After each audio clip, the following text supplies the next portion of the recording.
बोला बोला जोता वाली मैया की।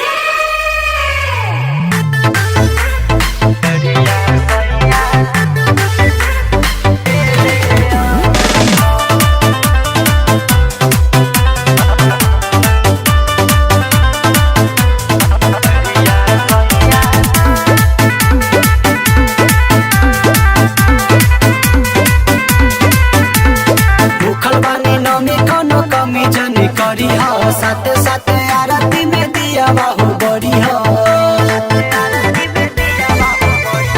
भूखल बानी नमी कोनो कमी जनी करी हो साथे साथे आरती में दिया बाहु बड़ी हो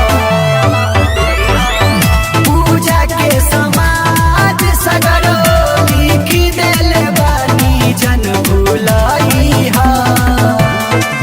जात बारा चुनरिया सैया ले ले आई हो अवतारी घरे देवा के दुलारिया चुनरिया सैया ले ले आई हो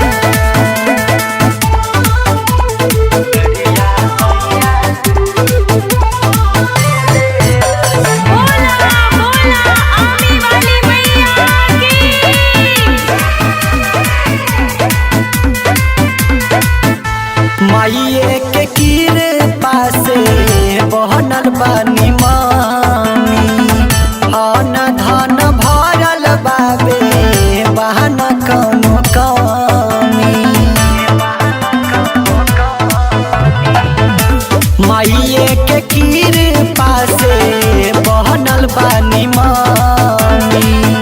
अन धन भरल बाबे बहन कौनो कमी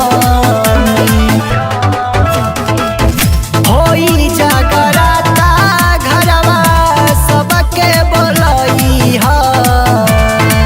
जात बार तू तो छपरा बजरिया चुनरिया सैया ले ले आई ह अवतारी घरे देवा के दुलारिया चुनरिया सैया ले ले आई ह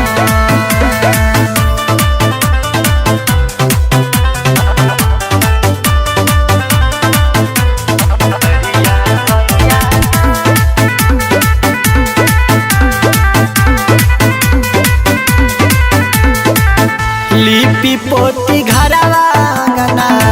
चौका पुरई